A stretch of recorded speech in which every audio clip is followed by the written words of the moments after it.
You know, the big change today in this part of the world is what has happened between India and its neighbors. When you say India is perceived as the big bully, you know, big bullies don't provide $4.5 billion when the neighbors are in trouble.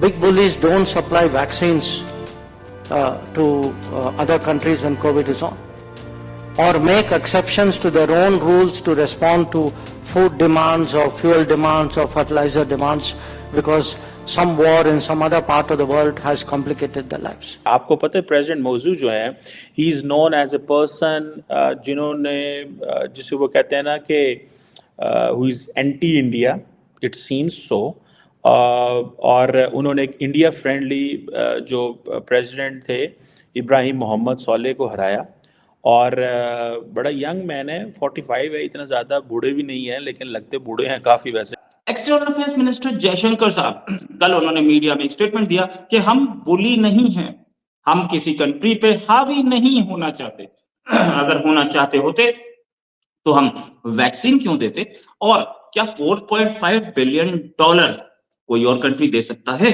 किसी और ने दिए हैं। देखें वो जयशंकर सिर्फ foreign minister नहीं है, अच्छा, अब उसकी एजुकेशन देखें, उसके स्किल्स देखें, वो जेन्युइन ऑब्जर्व करता था उसको ना, यानी रिजर्व करता था उसको। मैं ये कहूंगा कि इन्ना लिल्लाहि व इन्ना इलैहि राजिऊन, यकीन करें कि बात मुझसे ना हो नहीं पा रही। ये तो किसी के मरने पे कहा जाता है और आपने तो पाकिस्तान के हवाले से बात हो रही है और ये बोल दी है।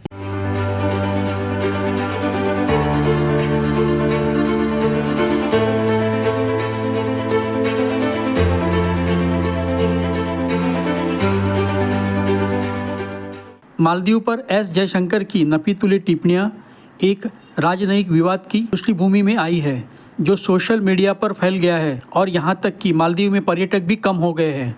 एस जयशंकर ने बुधवार को कहा कि मालदीव और भारत को मिल बैठकर किसी भी चिंता का समाधान करना चाहिए। प्रेसिडेंट मोइज़ू, जो आक्रामक इंडिया आउट की नीति के कारण पिछले साल सत्ता में चुने गए थे, श्री मोइज़ू जो अब अपने चीन समर्थक रुख के कारण महाभियोग के खतरे का सामना कर रहे हैं, तो एस जयशंकर ने कहा, जब सार्वजनिक पद की बात आती है तो आपकी जिम्मेदारियां बदल जाती है, तब आपको इस बारे में सावधानी से सोचना होगा कि आप क्या कहते हैं और क्या करते हैं, चाहे वह सोशल मीडिया हो या मीटिंग हो या कहीं भी हो।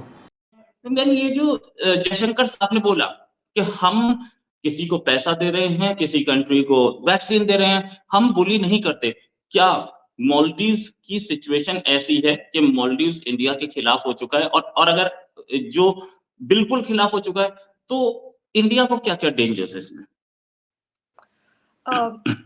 मेरे को नहीं लगता ज़्यादा लोगों को पता होगा कि पिछले साल एक ड्रग्स की कंसाइनमेंट पकड़ी थी which was headed to Sri Lanka and Maldives, और ये था 25,000 करोड़ का। 25,000 करोड़। आपको मैं मंगलयान का बजट बताती हूँ। It is what 450 crore, right? Yeah. And this consignment of drugs alone, which Indian Navy along with NCB they caught this, ये कुछ में पकड़ा था। This was 25,000 crores. And ये जो drugs smuggle करते हैं, ये जो एरिया है, that area of Maldives, Sri-Lanka, ये एक drugs, narcotics, terrorism का एक एरिया है। तो ये अगर हम यहाँ पे इसको पनप, if we let it grow, तो it will affect us। जैसे श्रीलंका में ईस्टर ब्लास्ट हुआ था, we know it is like a ticking bomb. अगर हम लोग कुछ करेंगे नहीं मालदीव्स को, और मालदीव्स का क्या है कि 1200 आइलैंड्स हैं, तो lot of these islands are not occupied. And I remember long ago ISI had started dropping अपना मतलब पाकिस्तान के spy agency ISI had started dropping its roots in Maldives. In fact, it is believed कि ISI की वजह से Chinese got closer to Maldives, because ये जो narcotics terrorism ये जो नेटवर्क है, एक तो ये ISI से ISI चलाती है, so they need such bases. Empty islands are good attraction for them, right?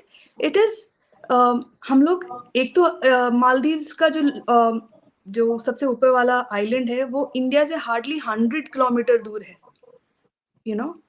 तो मतलब it is very easy for them to come to the mainland India and carry out these activities. And Sri Lanka, Maldives, इन सब areas को हम लोग छोड़ नहीं सकते हैं. We cannot let these places not be under our control, because ये जो gangs हैं, जो ISI always uses proxies. वो अपने बंदों को तो directly Pakistanis नहीं होंगे. They use proxies within these islands, जिनको लेके वो ये ड्रग और वेपन्स स्मगल करते हैं. अब प्रेसिडेंट मौजूद जो हैं, पहले तो वो कंट्रोवर्सी में आ गए. अगर आपको याद हो कि उनके 2-3 जूनियर मिनिस्टर्स थे और उन्होंने प्राइम मिनिस्टर मोदी के बारे में डेरोगेटरी रिमार्क्स किए, जो कि जारी बात है they have no right to speak below the belt against the dignities of other countries. भले आप दुश्मन भी हों, लेकिन you have to speak with respect. और अब एक उस वक्त आपको पता है कुछ जो जिसे कहते हैं ना कि वो जो मिनिस्टर्स थे उनसे गलती ये हुई, वो समझ बैठे कि जिस तरह प्रेसिडेंट मौजू उनको एक लाइन दे रहा है और वो ये लाइन दे रहा है कि आप थोड़े से हमें टफ रहना है इंडिया के बारे में, वो थोड़े एक स्टेप आगे चले गए. और उन्होंने प्राइम मिनिस्टर मोदी को, आपको याद होगा, कमेंट्स पास किए और कहा कि वो इज़राइल के हवाले से और वैसे भी उन्होंने कमेंट्स किए जो कि बड़े जिसे कहते हैं ना बिलो द बेल्ट भी थे. और उसकी वजह से उनको सस्पेंड कर दिया गया, जो कि बहुत बड़ा स्टेप था.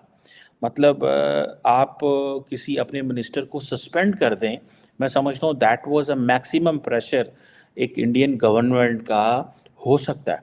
इवन मालदीव की तरफ से स्टेटमेंट आई, बुली इंडिया या बुली इंडियंस, इस तरीके से. फिर भी उन्होंने आगे से ये रिस्पांस दिया कि हम $4.5 बिलियन की जो उनसे अगर इन्वेस्टमेंट कर सकते हैं, प्रोवाइड कर सकते हैं, तो हम बुली इंडियंस नहीं है. यानी कि ये नहीं है कि हमारा कंट्री बड़ा है तो हम रोब जमा लेंगे या किसी को अपनी मर्जी से वो कर लेंगे. तो मैंने अभी आपसे बोला था, हेल्प की बात ये है कि सऊदीया ने अभी इंडिया से $100 बिलियन का एक मुआहदा किया है इंपोर्ट एक्सपोर्ट में ना. अच्छा. कि कुछ चीजें भाई ये आप देंगे, ये हमसे ले लेंगे. ठीक है. और सऊदीया उसके बदले में पाकिस्तान को क्या दे रहा है? ये रमजान आने वाला है 5-6 दिनों में. हाँ बिल्कुल. हमें तकरीबन 80 लाख टन सदका की खजूरें आएंगी.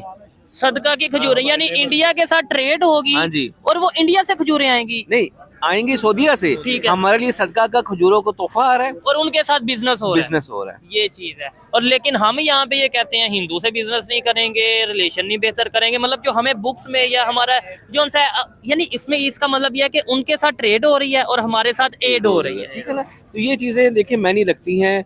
तो ये देखें, अब इंडिया पूरी दुनिया में अपना लोहा मनवा रहा है, मनवा चुका है. मैं कहता हूँ एक चाय वाला मनवा चुका है जी.